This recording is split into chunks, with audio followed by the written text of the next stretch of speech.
কৃষক কৃষি তার উন্নয়ন, সব নিয়ে আমাদের এই আয়োজন। বাংলার কৃষি, বাংলার কৃষি, বাংলার কৃষি। ফলবে ফসল, ভরবে গোলা, আরো বেশি বেশি। বাংলার কৃষি, বাংলার কৃষি, বাংলার কৃষি, বাংলার কৃষি, বাংলার কৃষি।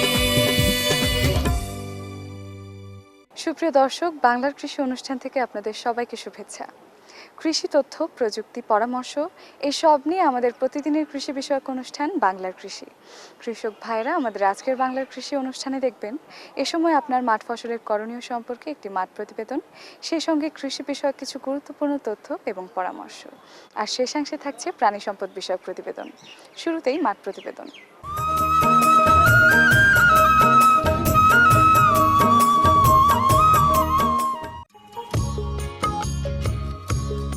ফুল পৃথিবীর সবচেয়ে নান্দনিক উপকরণের মধ্যে অন্যতম। পুরো বিশ্বের মতো ফুল আমাদের প্রতিশ্রুত বাণিজ্যের অংশ। যশোরের গদখালি যদিও বাণিজ্যিক ফুল উৎপাদন বিপণনে অগ্রগামী, কিন্তু অনেকেই তাদের অনুসরণ করে এখন সফলতার দিকে এগোচ্ছে। এমনই এক ফুলের সমারোহ মানিকগঞ্জের শিবালয়ে। 2012-তে 12 জুন মাসে ফার্স্ট শুরু হয়। এটা ফুলবাগান দিয়ে প্রথম শুরু। এই চারাটা আপনার পুনেতে আসে হল্যান্ডের থেকে, এবং ওখান থেকে আমরা 2 মাসের চারা নিয়ে আসছি, নিয়ে এসে এখানে আমরা করছি। এবং এই শেডগুলো করা একটু আধুনিকভাবে করা। এই শেডগুলো আপনার গ্লাস ফাইবার টিন দিয়ে করা, অতি বৃষ্টি এবং অতি রৌদ্র ঠেকানোর জন্য এই টিনগুলো দেওয়া। এই ফুলের মূলটাই হচ্ছে বৃষ্টিতে এটা টেকে না। আমাদের দেশে যেহেতু প্রায় 5-6 মাস বৃষ্টি হয়, এই জন্য এই টিনটা দেওয়া। এবং এই বাঁশের এই ইটা দেওয়া যাতে বৈশাখী, কালবৈশাখীতে কোনো ক্ষতি না করতে পারে, এই জন্য শেডগুলো এইভাবে করে করা। এই ফুলের বাজার শাহবাগে, ঢাকা এবং আগারগাঁ 2টা জায়গায়। আমাদের ফুলটা শাহবাগে যায়। জারবেরা ফুলের একটা বেডের থেকে একটা বেডের দূরত্ব 1 ফিট করি, এবং একটা বেড আপনার 24 ইঞ্চি চওড়া করি। তার ভিতরে গাছ টু গাছ থাকে হলো আপনার 13 ইঞ্চি, আর বেড টু বেডের একটা গাছের ফাঁক থাকে আপনার 18 ইঞ্চি। এইভাবে করে আমরা 1 বিঘাতে প্রায় 5000 চারা রোপণ করি আমরা। তাতে আমাদের কাঙ্ক্ষিত প্রোডাকশন বেশি হয় এই কারণে। আর শীতের দিনের এই ফুলটা বেশি হয়, আর গরমের দিনে একটু কম হয়, তবে সারা বছরই ফুলটা হয়।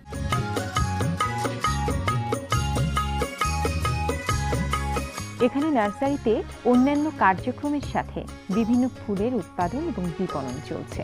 সবচেয়ে বেশি উল্লেখযোগ্য হচ্ছে জারবেরা ফুল।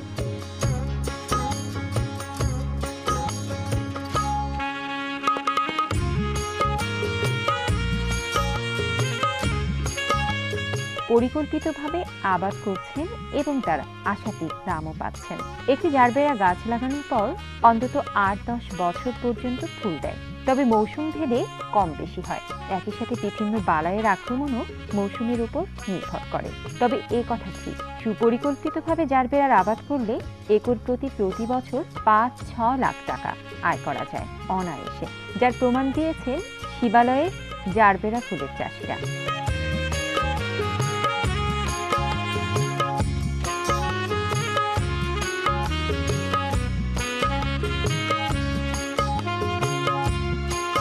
ফুল চাষ বাণিজ্যিক ভিত্তিতে চাষ করলে বিঘাপতি 12 থেকে 15 লাখ টাকা যে কোনো কৃষক লাভবান হতে পারে। আমরা শিবালয় উপজেলায় এই প্রথম দুতরা বাড়িতে আমরা জারবেরা চাষের ব্যাপারে উৎসাহ প্রদান করেছি। আমাদের এই কৃষক এই বড় প্রত্যন্ত অঞ্চলে একটি খামার করেছেন, এবং বছরে উনি এখান থেকে প্রায় 12 থেকে 15 লাখ টাকা আয় করতে সক্ষম হয়েছেন। আমরা চাচ্ছি যে কৃষি সম্প্রসারণ অধিদপ্তরের মাধ্যমে সমস্ত অঞ্চলে শিবালয় উপজেলায় কৃষক যেন আরও বেশি উদ্বুদ্ধ হয়ে এই জারবেরা চাষের ব্যাপারে তথা অন্যান্য ফুলের চাষের ব্যাপারে আগ্রহী হয়, এবং এর প্রযুক্তিগত সহায়তার ব্যাপারে আমরা সবসময় সাহায্য সহযোগিতা প্রদান করে আসছি। পাতলা টিন দিয়ে, বাঁশ দিয়ে নান্দনিক স্থাপনা তৈরি করে আবাদ করছেন বছরব্যাপী জারবেরা ফুল। প্রতিদিন বাগান থেকে হাজার হাজার টাকার ফুল তোলা যায়। পাইকারি একটা ফুল 7 থেকে 8 টাকা করে বিক্রি হয়, আবার সেগুলো ঢাকা গিয়ে 15 থেকে 20 টাকা দামে বিক্রি হয়। একটু পরিকল্পিতভাবে আবাদ করতে পারলে অভাবনীয় লাভ পাওয়া যায়। জারবেরা ফুল অনেক দিন পর্যন্ত রাখা যায়। ক্ষুদ্র, মাঝারি কিংবা বড় যে কোনো পরিসরে জারবেরা আবাদ করে যে কেউ স্বাবলম্বী হতে পারেন।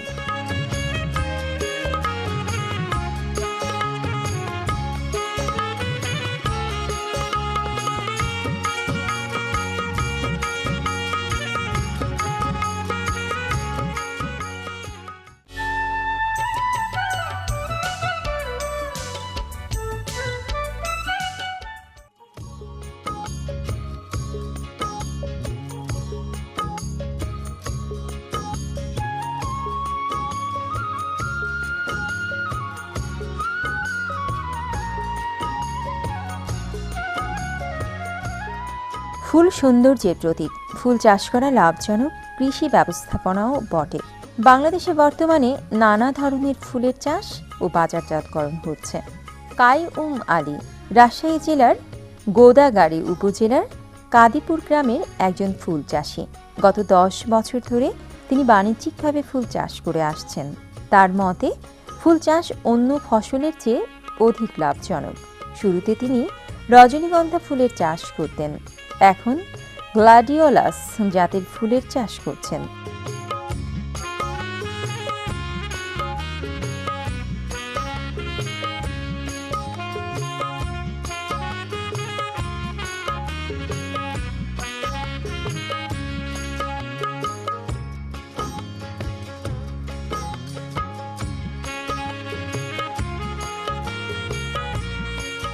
আমি ফুল চাষ 10 বছর ধরে করি।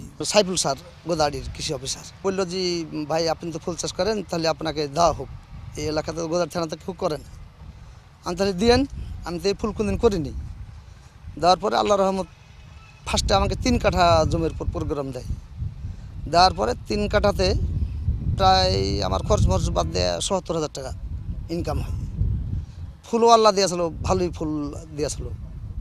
তারপরে পরের বছর লাগাই, মানে বীজ তো আমাকে বাড়াইতে হয়েছে। এই বীজ ওখান থেকে ধরেন 5 কাঠা করি। এই 5 কাঠা করতে করতে এখন 1 বিঘাতে আল্লাহ রহমত আমি আগালছি। ফুল দাম পাবো আশা করি আল্লাহর কাছে। আর ফুল চাষের মতন এর থেকে আর লাভজনক আর আবাদ নাই। তার মানে এই জমিখানে আমার ধান হতো, এবার চৈতা ধান হবে, তবু ধান চাষ আমি করিনি, ফুল লাগালছি। তিনি চাষ ও সার প্রয়োগ করে জমি প্রস্তুতের পর সেখানে কলম রোপণ করেন। গাছ গজালে তিনি জমি আগাছা মুক্ত করেন, প্রয়োজনে সেচ প্রয়োগ করেন, মাঝে মাঝে মাটি ছুটছুড়ে করে দেন। বর্তমানে তার ক্ষেতের ফুল সংগ্রহের উপযুক্ত হয়েছে দেখা যায়। ফুলের স্টিকগুলো দেখতে আমাদের দেশের কলা ফুলের মতো, তবে বিভিন্ন রঙের গ্লাডিওলাসগুলি দেখতে খুবই আকর্ষণীয়। প্রতিটি স্টিক বিক্রি হয় 15 টাকায়। এক মৌসুমে 1 বিঘা জমিতে খরচ বাদে প্রায় 2 লক্ষ টাকার ফুল বিক্রি হয় বলে তিনি জানিয়েছেন। কৃষি কর্মকর্তাগণের পরামর্শ নেন তিনি নিয়মিত। বাংলাদেশে ফুল চাষ ও ফুল বিপণন বেশ জনপ্রিয় হয়ে উঠেছে। অনেকে ফুল চাষ করে লাভবান হচ্ছেন। সুযোগ থাকলে ফুলের চাষ করে লাভবান হতে পারেন আপনিও।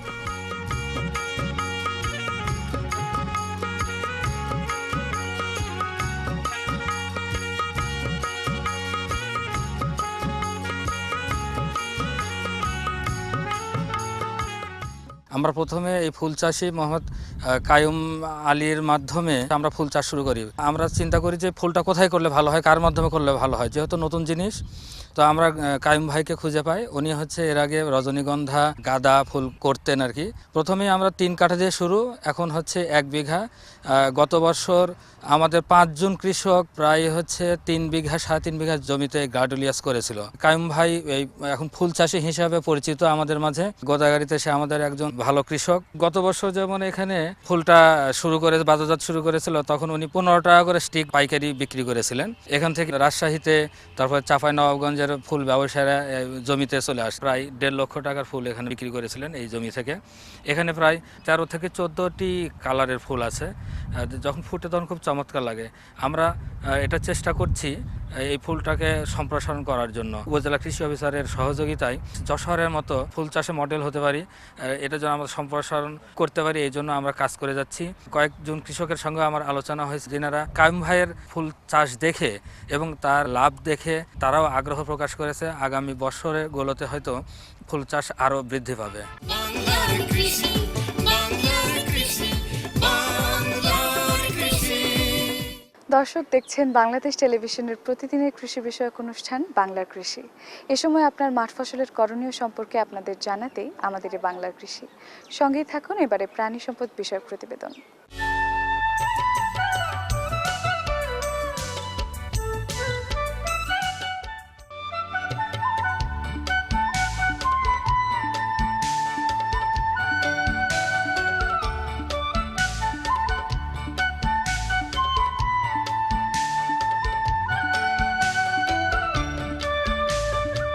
কবুতর একটি শখের পাখি। অবশ্য বর্তমানে কবুতর পালনকে পরিবারের পুষ্টি সরবরাহ, শোভাবর্ধনকারী এবং বিকল্প আয়ের উৎস হিসেবে ভাবা হয়ে থাকে। কবুতর পালন করতে তেমন ঝামেলা নেই এবং খাদ্যের চাহিদাও কম, অথচ এ থেকে লাভবান হওয়ার যথেষ্ট সুযোগ রয়েছে।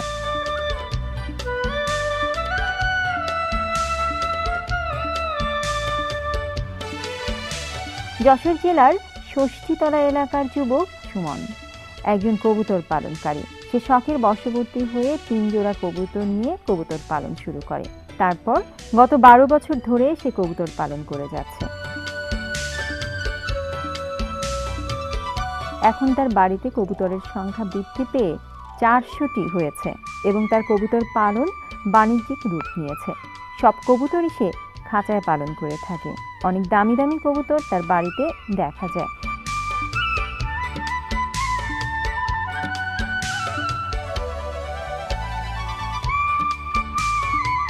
কবুতরগুলোর মধ্যে রয়েছে subtle bag, mutation clean bag, হলুদ হোয়াইট টপ বোখারা, ইংলিশ টার্ম টেপার, কিং ফ্রান্স মুন্ডিয়ালো, ইয়েলো হেনা টোপার এবং শর্টফেস ভিয়ানা। প্রতি 12-13 দিন পর পর সে কবুতর বিক্রি করে। দূর দূরান্ত থেকে লোক এসে তার বাড়ি থেকে কবুতর নিয়ে যায়। সে বছরে 10 থেকে 12 লক্ষ টাকার কবুতর বিক্রি করে। সে এখন কবুতর পালনকে পেশা হিসেবে বেছে নিয়েছে। কবুতরগুলোকে খাবার দেওয়া, পানি দেওয়া এবং অন্যান্য পরিচর্যা করতে তার ভালোই লাগে। আমি দীর্ঘ 12 বছর ধরে কবুতর পালন করছি। চাকরি খুঁজছি বেশ কিছুদিন ধরে, চাকরি পাই নাই। তারপর আমি এই কবুতর পালন শুরু করি। আমার খামারে ভিন্ন রকমের বিভিন্ন জাতের বিভিন্ন দেশের কবুতর আছে। 1500 টাকা জোড়া থেকে শুরু করে 50,000 টাকা পর্যন্তও আমার বাচ্চা বিক্রি হয়। বিভিন্ন রকমের অসুখ বিসুখ হয়, সেই অসুখ বিসুখের জন্য আমি প্রাণী সম্পদ অধিদপ্তরে আলোচনা করে এদের চিকিৎসা দিই। মাসে 50 থেকে 60,000 থেকে শুরু করে 1 লাখ টাকার উপরেও বেচা কিনা হয়। বছরে আমার 10 লক্ষ টাকার উপরে বেচা কিনা হয়।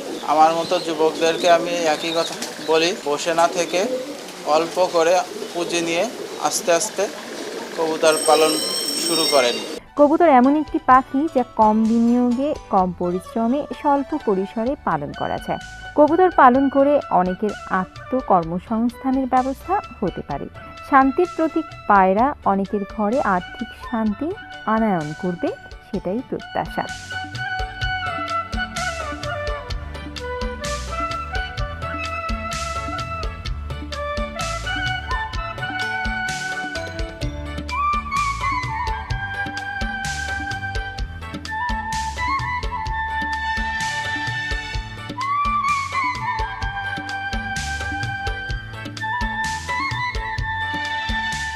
বাংলার কৃষি, বাংলার কৃষি, বাংলার কৃষি। কৃষক ভাইরা দেখছিলেন প্রাণী সম্পদ বিষয়ক প্রতিবেদন। এটির সঙ্গে শেষ করছি আমাদের আজকের বাংলার কৃষি। বাংলার কৃষি আগামীকাল একই সময় প্রচারিত হবে। এছাড়াও আপনাদের যে কোনো মতামত আমাদের লিখে পাঠাতে পারেন। আমাদের লিখবার ঠিকানা প্রযোজক বাংলার কৃষি, কক্ষ নং 222, বাংলাদেশ টেলিভিশন ভবন, রামপুরা, ঢাকা। আমাদের ইমেইল নাম্বার banglarkrishi@ais.gov.bt। আমাদের ফেসবুক আইডি বাংলার কৃষি। আপনারা ইচ্ছা করলে আমাদের অনুষ্ঠানটি ইউটিউবেও দেখতে পারেন। দর্শক, আপনারা ভালো থাকবেন, সুস্থ থাকবেন, এই কামনায় শেষ করছি আমাদের আজকের বাংলার কৃষি। আল্লাহ হাফেজ। কৃষক কৃষি তার